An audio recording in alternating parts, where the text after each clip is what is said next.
What's up, YouTube?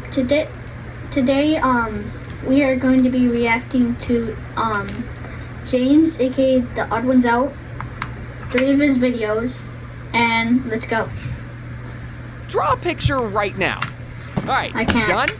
I'll have to be back. Sucks, right? I spent 2 hours on the face, I couldn't get the hands right, and when I compared my art to this other artist I found online who's younger than me, it makes me want to curb stomp this monstrosity so no one ever has to look at it again. Okay, now, think of a joke. Not one you've already heard before. I want you to think up a brand new, never been done before joke. Okay. Ugh. You know how cats are like lazy? Maybe we could do a joke about a lazy cat and his owner is like, stop being so lazy.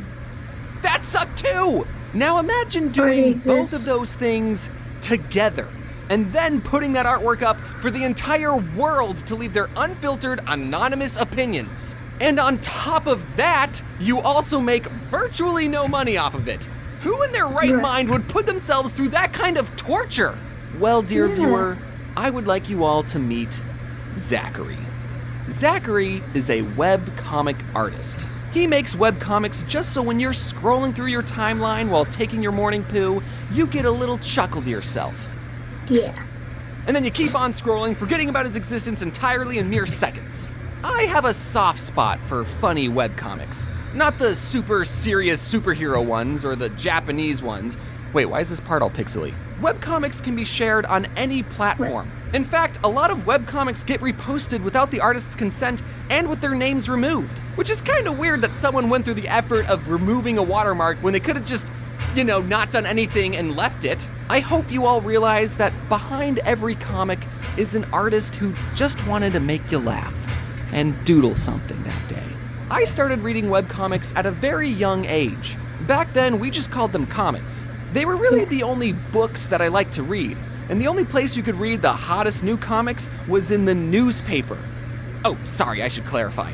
A newspaper is a stack of gray paper that would be delivered to your house by a child riding a bike, and they would print 19 pages of useless information and have 1 page dedicated to the funnies. Yeah. This is where the classics were born. You know the ones, the Calvin and Hobbes, the Garfields, the Far Sides. Some of these comics have made me laugh harder than any meme ever has. I just want to say that Calvin and Hobbes was an extremely creative comic. It was a comic about a rambunctious boy that had a giant predatory animal best friend. I mean, where else have you seen that before? By the way, if you ever see those Calvin peeing bumper stickers, those are unlicensed knockoffs and really go against everything Calvin and his creator, Bill Watterson, stood for. In fact, all Calvin and Hobbes merchandise is unlicensed because Bill Watterson never made merchandise. But I mean, aren't these crochet Hobbes dolls the coolest? So there was only enough space in the paper for about 20 comics. And last time I counted, there were way more than 20 comic creators. So if you wanted to get your silly little comic in the newspaper, you had some fierce competition. But now, anyone with a computer and enough dedication can create comics that get shared by millions of people. You don't even need a fancy drawing tablet or expensive painting software, or even art skills in general. Webcomics and the internet and memes have been intertwined for decades. Many of your favorite memes they're cool. They're just cool. And I agree with myself. Meme formats are just edited webcomics. Now, in most cases, if someone took an artist's work, defaced it, and then re-uploaded it without credit, that'd be a bad thing. But memes are different, I guess. The reason I'm bringing this up is because I want you all to know that these artists have made other comics that are just as funny, and you should support their work and buy their books, and if you're going to make a webcomic edit, please just keep in the watermark. It's literally more work to take it out. You're being an asshole. Some of you original gangsters may remember that I also used to be a webcomic artist. I posted my first webcomic in 2012, which was over 10 years. 10 years? It's been that long? What the fuck? I'll be honest, my webcomics took a little while to get some traction. Let me explain something. All the comics I would read in the newspaper had distinguished characters with personalities. A lot of times, the punchline of a newspaper comic would only be funny because we knew the characters and their mannerisms. Garfield Yeah. hates Mondays, so instead of him hating Friday the 13th, he hates Monday the 13th. That's a good one, Garfield. So I try to make a webcomic like that with my own little universe. I'm gonna be a little vulnerable for a minute. Let's talk about my OCs I made when I was a 16-year-old boy. There were 3 main brothers. Jake, who was a self-insert character. Yeah. One time I dressed up as him for Halloween. Justin, the book-smart straight man. Straight man as in the character archetype, not the sexuality. Although if any of the brothers were gay, Justin would be the gay one. And Kevin, the laid-back older brother who did whatever he wanted because he's the oldest. Those 3 were the main boys. Jake, Justin, and Kevin. The 3 whitest names anyone's ever heard. Now, if you're an up-and-coming comedy webcomic artist, I would suggest to not to do what I did. If you're just trying to make someone laugh, you don't need a whole cast of characters that have intricate relationships. Just tell your joke and leave. Or don't. It's your art. You can do whatever you want. Eventually, I wanted to rebrand myself. Instead of having distinguished, defined characters, I went with a very basic-looking character design that had absolutely no distinguishing features at all. And I settled on a design that looked like this. I mean, over time, I refined it. I can turn anything into a pillow. Those... No, you can't. Get out of here. Get. I originally posted my comics exclusively to Tumblr. It was just me and this other obscure webcomic about trolls. We were the 2 main ones, really. Now, if you're still an up-and-coming webcomic artist, then you should post your comics to every platform imaginable. I learned the importance of cross-platform promotion the not-so-easy way. One day I got a Tumblr message from someone asking if they could post my comics to a small unknown app called iFunny. And I said, sure. Then that guy would periodically send me messages like, dude, we are blowing up. Our comics keep getting featured. And I was like, our? Then I wake up to messages asking, hey, are you the one posting these to iFunny? And I said, no, but I gave the other guy permission to. You know he's impersonating you and starting beef with other artists, right? It turned out that iFunny was my most popular social media account, and I didn't even have access to it. I eventually got the account back, and now people tell me that they loved reading my comics on iFunny back in the day, which wasn't even part of the plan originally. Webcomics have really impacted me and this channel. Some of my earliest online... The only webcomic artist that I've ever seen is actually Loading Artist. Yeah, he's funny. Alright. And friends were other webcomic artists who I don't keep in touch with as much as I should. My bad, guys, I'm sorry. My username is based off my webcomic, my character design was made for my webcomic, and even my Cannonball profile picture is from a panel in my webcomic. I really hope this video makes you appreciate the webcomics that you see on your timeline. I know you see them, they're everywhere. If you come across a comic you like, I want you to try and find the original artist's socials and browse their other comics they've created. I guarantee you'll find some banger comics that just didn't get the same amount of attention as the other ones. And who knows, you might just make a difference in someone's art career. I actually might make making a whole video about webcomics has made me miss my first love. A lot of times when I think of a joke, I have to wait 2 months to tell it. And at that point, I don't even know if it's funny anymore. But a webcomic can have same-day joke delivery. So this is how I'm officially announcing that I'm making webcomics again. I'll be posting them on my website and maybe Twitter if I'm still verified. There's already 6 brand new comics. Feel free to make any meme edits of them. I don't care. Also, be sure to check out this amazing reversible toasty plush. It's honestly my favorite thing. And up until April 10th, we're running Merch Madness, where you can possibly score a free VidCon.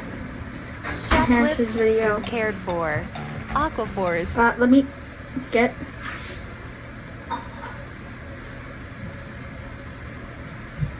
Hey, just a heads up, don't get too attached to any of the hamsters mentioned in this video, because they're all dead. And I would say that no hamsters were harmed in the making of this video. Well, I mean, no hamsters were harmed while I made this video. They're all still dead. But some hamsters, they got harmed. Just keep watching. Yeah. If there's anything I've learned that the internet just loves is stupid drama and cute animals. So I'm gonna talk about all the cute hamsters that I've enslaved. Our family enslaved quite a lot. It was my twin sister who really wanted a pet. I've only had one hamster and it just randomly just died. I don't know why, it just randomly died for no exact reason. It was like, I had it for like a few months and then next thing I know, it's just like, just dead. Hamster and bugged my mom to get one. And my mom, being super nice, bought her the cage, and we bought everything else, including a little black hamster. We named him Squeaks. And he liked to do this really cute thing where he put all of his food in his hamster wheel, and it was made of plastic so he could do that. And then late at night, he would just run in it, and it would sound like... It was like a more annoying maraca. I actually made a comic on paper inspired by this hamster. Wow, you got a hamster? Yeah, but he doesn't do much. Well, yeah, this type of hamster is nocturnal. Really? That means I'll hardly notice him. And then at night, he's trying to sleep, but the hamster is loud, and that's keeping him awake. And the joke is that he said he'd hardly notice him, and he's noticing him. It's not that funny. And I need to tell you about a dog that we have named Georgie. And actually, a little fun fact about Georgie. She was born on Election Day of 2004, which is a much cooler holiday to have a birthday on. It only comes once every 4 years. It's like leap year. More rare. So since George W. Bush won the 2004 election, we named our dog Georgie after him. Aww. And that also means that our 12th birthday was on the 2nd. I definitely won't be able to get this video out by that time, but still. Happy birthday to you. Yay! So Georgie can get the birthday, because it's her birthday, and Poppy can get the girl, because she's a girl. Do you like it? I wonder if this tastes good. Oh. This is a huge waste of money. Anyway, back to rodents. This dog just loved to murder these animals. Well, I don't know if murder's the right word. No, murder's the right word. You have to understand that Georgie is a West Highland Terrier, and that breed is known for hunting small animals. So having Georgie and a hamster in the same house doesn't mix well. We had this little plastic hamster ball that we put Squeaks in sometimes. The first time we put Squeaks into his plastic ball, my older brother bowled him like a bowling ball. PETA, don't sue me. I was vegan for a week. And Georgie thought it was a treat just for her. A treat with a hard outer shell and a juicy middle. She would go straight up rabid wolf on that hamster ball. We didn't put Squeaks inside his hamster ball anymore after that. But there's even more to say about this hamster. One day, me and my sister came home from school and Squeaks was just gone. He escaped. Everyone check your pockets! We looked everywhere and we couldn't find him. We had to keep a close eye on Georgie at all times. My sister put up missing posters around the house. I don't know if those helped. We made these traps out of Duplo. Did anyone else's parents get them Duplo instead of Legos? No? Only my parents were that lame? Alright, we built this box thing out of Duplo, and we made these stairs going up to the top of the box, and we put lettuce on each step, and the plan was that the hamster would walk up the stairs and fall in the box, because they're stupid, but the traps never worked. And all the hamsters we got in the future that also escaped, we made the same traps, and not once did they ever work. 4 days. Squeaks was missing for 4 days. We found his body inside the wall. He was alive! My dad was sitting on the couch relaxing. It was dead quiet, and he just heard the faintest... Squeaks was inside the wall. We think he got in through our laundry chute. I don't know what I would do if my kid's hamster was inside the wall of my house. Well, kids, now's an important time I teach you about death. My dad ended up cutting 3 holes in the wall and lured Squeaks out with some lettuce. Poor thing, he was probably starving. Hopefully he kept some extra food in his cheeks. So even being tormented by the dog and getting stuck in the wall for 4 days, Squeaks still lived a fulfilling 2 years of life. Hamsters don't have that long a lifespan. We buried him in the backyard. After the Squeaks dynasty, we got some more hamsters. Squeaks 2, that was the next one. We thought maybe if we introduced Squeaks 2 to Georgie, then they could be friends and get along. I'll spare you the details of what happened that night. The next one we named Killer because he kept biting us, so get it? Killer? Yeah, he ended up getting killed.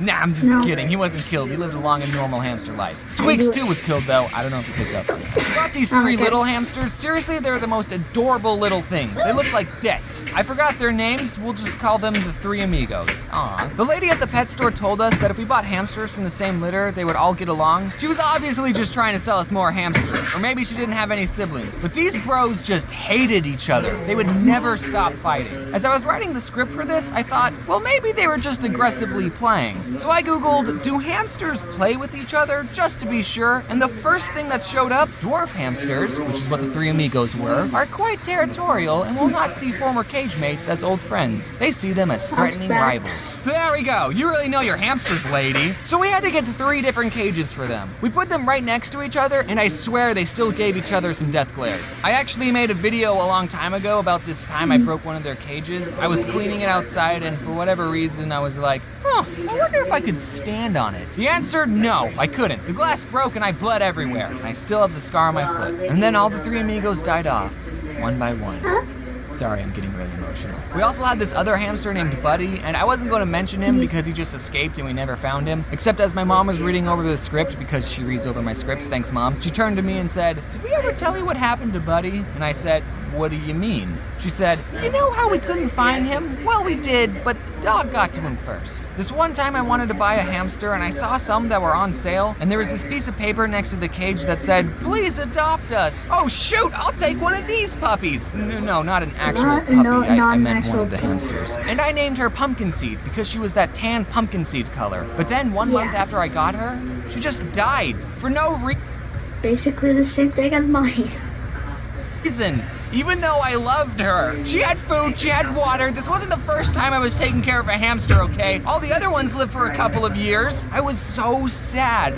I totally got gypped. No wonder they were on sale. They were all halfway to death's door. I mean, I only had the hamster for a month. I didn't get that emotionally attached to it. But then later, I got a different hamster that I paid full price for, and I named her Gumball. Unlike all the other hamsters that were technically my sister's, this hamster was all mine. And she didn't have anything traumatic happen to her. She had a good hamster life. I was pretty sad when Gumball died. We lavished these hamsters, okay? We loved them. At least my sister did. She cried when they died and made little gravestones for them. Our mom used to always say, there's no point in being a skinny hamster. She gave them a lot of treats. So much so that it got to the point that the hamster would come out looking for my mom just by the sound of her voice. All in all, there's about 7 dead hamsters buried in our backyard. Rip in peace, little bros. Oh, Jose, can you see by the dawn early light?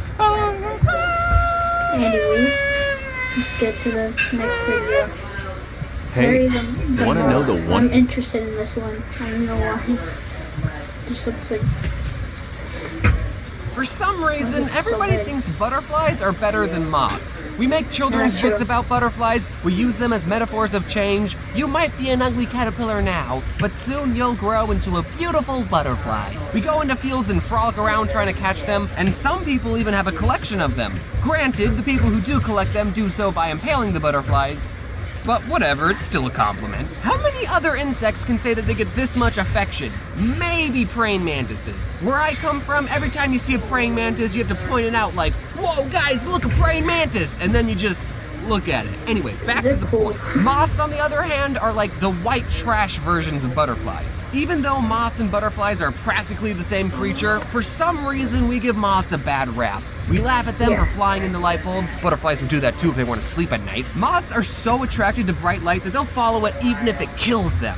You might think that this sort of behavior makes them stupid, but I like to think that this just shows how dedicated they can be. We also get mad at moths for eating our clothes, but if butterflies like the taste of our clothing, they wouldn't hesitate to chomp down on our laundry. Actually, butterflies probably think that they're too good for your clothing. They only eat the fine things in life, like flowers. You hear that? Butterflies think they're too good for your t-shirts. In Arizona, we have your normal run-of-the-mill moths, you know the type, small, gray. They look like a paper airplane made by someone who didn't know how to make a paper airplane. But we also have a moth called the white-blind sphinx moth. And these moths are like the Godzilla of the moth world. Which, actually, I'm pretty sure there is a giant moth in the Godzilla world.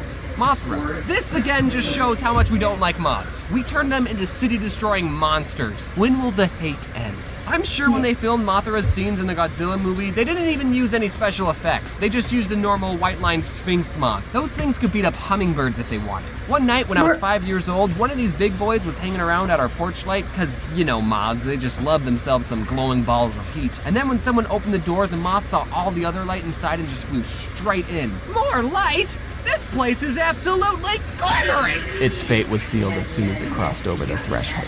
I don't know what the moth did once he was inside our house, but whatever it was, it sure tired him out. Because the next morning, my sister and I found him on the kitchen windowsill just lying there, doing absolutely nothing. He was probably thinking about the outside world and being with his moth brethren, but he'd pretty much given up trying to escape. Because me and my sister just scooped him up and put him into a jar, and he became our new pet. My sister decided to name him Harry. Now some moths are actually quite hairy, but this moth wasn't hairy at all. So that name didn't make any sense, but we were 5, so it didn't have to. Hey guys, don't get too attached to Harry. We poked holes in the lid, we put leaves and sticks in his jar, which might have been a good idea if he was still a caterpillar, but I don't think moths eat leaves. You eat leaves? We probably should have just put in a t-shirt. We thought we were taking good care of him. My mom apparently didn't like Harry. She said, I have a good idea. Why don't you take Harry to your kindergarten class tomorrow and, I don't know, maybe he can be the class pet there. This is back when I thought my mom had good ideas. So we decided to take Harry to school, because think of how cool you would be as a 5-year-old showing all your classmates the giant moth you captured. Looking back at the situation, having a class pet whose lifespan that won't make it to the end of the school year isn't a smart idea. The teacher probably didn't want to have to come to school one day and explain to a room full of 5-year-olds why the class pet was lying on its back and not moving. So the teacher suggested, what if we release Harry at recess? Now, a lot of kids' movies that have animals in them, the animals usually don't like being captured. The animals want to be free and live out in the wild. Think Finding Nemo, Spirit, Happy Feet, Free Willy. It was common knowledge to every 5-year-old that all the creatures walking on this green earth wanted to live in the wild. So we were more than happy to put Harry back in his home. When it came time for recess, we all walked outside and were excited to be part of the newly instituted catch and release moth program. We were like those people who put beached whales back in the ocean, except in this metaphor, the whale was already in the ocean minding its own business, and then 2 dumb kindergartners put it in a plastic baggie and then moved it miles away from its home. It was supposed to be a happy moment seeing Harry get rehabilitated into moth society, but what actually happened was a lot darker. We gathered around the teacher, she opened the jar, but Harry didn't fly out, so then she had to shake Harry out of the jar. We've already established that Harry isn't that smart. Eventually, he finally understood that he was free. The whole sky was waiting above him. He flew upward, wings fluttering, ready to reclaim his moth life. Well, turns out there's a good reason giant moths only come out at night. And that's mostly because of camouflage and the fact that their predators are asleep. Harry had neither of those advantages at our playground in the middle of the day. Not 10 seconds had gone by when a bird from a nearby tree swooped down and grabbed Harry in its beak. Harry was a free moth for a good 10 seconds before his painful, inevitable death. Immediately, the entire kindergarten class began screaming. My sister ran after the bird, demanding that he release Harry. Unfortunately, birds don't listen to those sorts of demands. Am I right, Jaden? Ari, sit. Ari, roll over. Ari, stay. No. So then the teacher had to give us the talk about how nature is a lot scarier than it is in the movie. Basically, the circle of life involves a lot of death. But on the bright side, we totally made that bird's day. He was just sitting in a tree, probably wishing Arizona had more worms, and then boom, free meal. I wonder what I'm going to eat. Whack. For all we know, that could have been the bird's first time eating a moth. I'm sure that bird told all of his bird friends and they totally didn't believe him. Dude, I just caught a moth. Like one of the big ones, yeah. I know they're nocturnal, but it was just flying around in the middle of the day. No, I'm telling the truth. Dude, there were like 30 children who all saw me. Ask any one of them and they'll tell you I caught that moth. I don't remember what happened for the rest of the day during school, but I'm pretty sure we didn't get much done. When we got home, me and my sister tearfully told my mom about how Harry had met his doom. My mom said that she was trying not to cry, but I think she was lying. I don't think she was as emotionally attached to Harry as we were. Harry was only a part of our lives for a couple of hours, but years have passed and me and my sister still talk about Harry. Just randomly in conversation, one of us will ask, "Hey, do you remember Harry?" Yeah. And now a random moth that died 15 years ago will be remembered forever in our hearts. If only Harry was alive to see what he would have become. I want to share with you some pictures I've saved in Harry's scrapbook. Here are Harry's baby pictures. Here's Harry's first apartment. And here's the last thing Harry ever saw. Bird. I will remember you. It's unlocked. It's unlocked.